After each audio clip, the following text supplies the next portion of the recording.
The storm outside had already swallowed the city in roaring darkness, but inside the ivory marble halls of Kingsworth Corporate Tower, an even heavier storm was breaking, one no one could hear. On the 12th floor, beneath the glow of cold fluorescent lights, a little boy with messy chestnut hair and tear-shiny eyes stood in the corridor clutching a small blue backpack to his chest. He shouldn't have been there. No child should have been wandering those halls at that hour. But he didn't move, he didn't blink, he only stared at the closed bathroom door as if the world behind it was falling apart.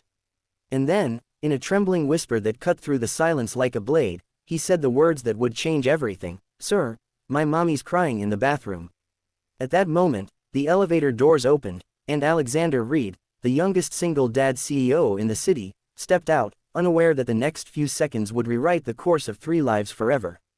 Before we go deeper, my amazing viewers, if you believe in kindness, second chances, and the power of one moment to change someone's life, please take a moment to like, comment, share, and subscribe to our channel Whispers of Kindness. Your support helps these emotional stories reach more hearts. Alexander paused mid-step, the boy's words sinking into him with unexpected force. As a single father himself, he knew too well what a child sounded like when they were afraid. He slowly approached the boy, his heart thudding in a way that felt far too personal for a workplace incident. The boy's small hands were trembling, his lower lip quivering with unshed tears. His backpack strap was broken, crudely tied with a rubber band. His shoes looked worn down to the last thread. Alexander knelt so the boy didn't have to look up so far. And even before the boy spoke again, Alexander felt a heavy truth forming. Something was wrong, deeply wrong. The boy whispered that his mommy worked as a part-time cleaner on this floor, and she hadn't come out of the bathroom for a long time. She had told him to wait quietly in the corner, that she would be fine, that she would be right back. But she didn't come back. And the longer he waited, the more he heard soft sounds through the door, sounds he couldn't understand, but ones that made his heart hurt.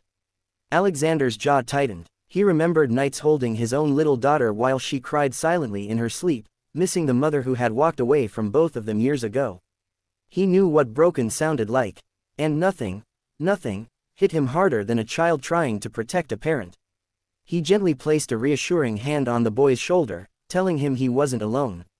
The boy's eyes softened just enough for Alexander to see the fear beneath. Then, with a deep breath, the CEO stood and approached the bathroom door. He didn't knock at first. He listened, and what he heard made his chest twist. Quiet, muffled sobs, so restrained they were almost painful. He knocked softly and introduced himself, careful not to sound authoritative or stern. There was a sharp suction of breath from the other side, a shuffle, and then the door cracked open just a few inches. The woman behind it looked exhausted, fragile, and startled, like someone who had held their world together for too long and had finally run out of strength. Her dark hair was pulled into a messy bun, strands falling loose around her face streaked with tears. Her uniform was old, slightly faded, and her shoulders looked too small for the weight she carried. She tried to apologize instantly, wiping her cheeks with the back of her sleeve, insisting she would go back to work immediately. But Alexander didn't hear apology, he heard desperation. And he saw something else too. Her hands were shaking, not from embarrassment, but from the kind of pressure that builds until a person collapses under it. He gently told her to take a moment to breathe, but she shook her head violently, saying she couldn't afford to. Every second mattered, every shift mattered. She had already lost one job and couldn't risk losing another. She didn't want to seem weak. She didn't want to make trouble. She didn't want her child to see her like this. But as her voice cracked, she could no longer hide the truth. She was alone. Her son relied only on her. Rent was overdue. Electricity had been cut once already. Her mother's medication bills were piling up. And she hadn't eaten properly for days because every penny had a purpose. She confessed that earlier that day, she had been told she might be replaced because the company needed faster workers. That sentence had followed her like a ghost until she locked herself in the bathroom and let the dam break. The more she spoke, the more Alexander felt something heavy stirring in him, not pity, but respect. She wasn't weak. She wasn't dramatic. She was exhausted from being strong for too long. The boy clung to her leg as she tried to stand upright, as if he sensed the shame she was drowning in. Alexander felt his chest tighten again. He knew that sight. He had seen it in the mirror once, years ago, when he had just become a single dad at 26, juggling diapers with board meetings, pressure with loneliness, expectations with reality. He told her to take the rest of the night off, but she shook her head, terrified. She begged him not to fire her. She repeated that she would work faster, longer, harder, anything. Her voice broke in the middle of her own promises, and she looked away, ashamed to be crying in front of the man who owned the building she was cleaning. Alexander stepped closer, not as a CEO, but as a father, as someone who understood survival. He told her she wasn't being fired. Not tonight, not ever, for being human. With trembling hands, she covered her mouth as fresh tears rolled down. The boy held her hand tighter, staring up at her with brave little eyes that looked far too old for his age. Alexander's heart clenched. He knew he couldn't walk away. He couldn't be one of the people who turned their backs. Something inside him refused to let that happen. He invited her and her son to sit in his office for a few minutes so she could calm down. At first she resisted, feeling unworthy of stepping into a space so polished, so far from her world. But the boy looked cold, and she finally nodded.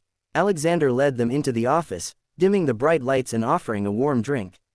The boy took the hot chocolate with both hands, his little fingers warming slowly.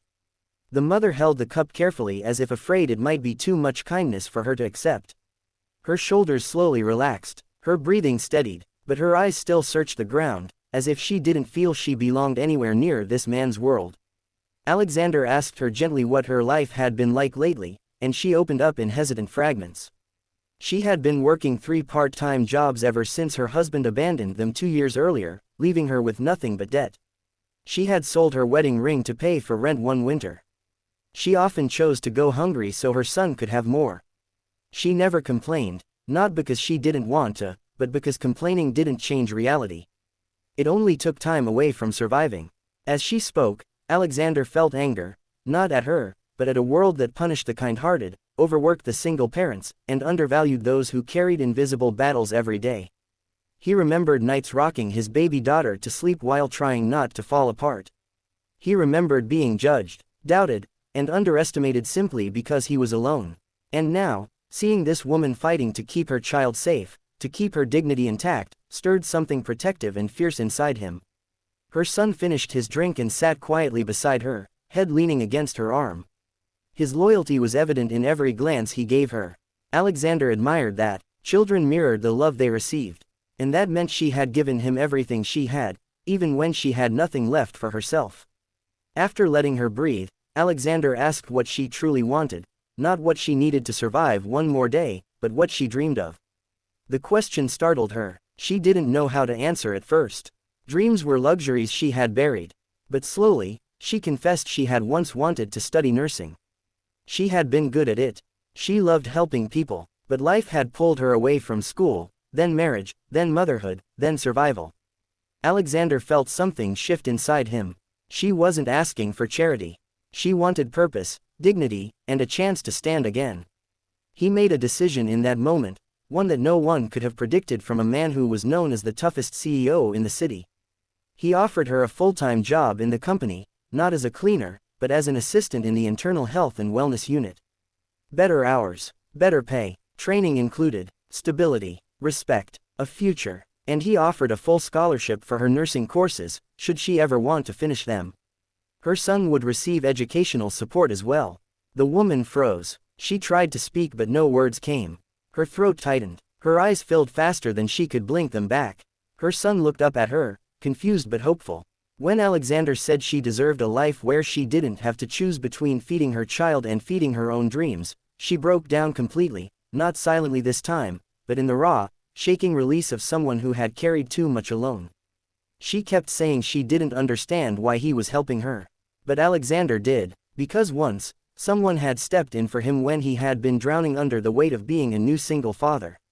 Someone had given him a chance when he had been judged instead of supported. And he had promised himself that someday he would do the same for someone else. From that day on, her life changed, not magically, not instantly, but steadily. She worked with focus, learning quickly, earning the respect of her colleagues. Her son grew more confident, his backpack repaired, his shoes replaced, his smiles more frequent. Alexander's daughter bonded with him too, and soon the two children became inseparable, turning the office into a place filled with tiny footsteps and innocent laughter during after hours. The woman regained her strength. Her eyes no longer carried the weight of constant fear.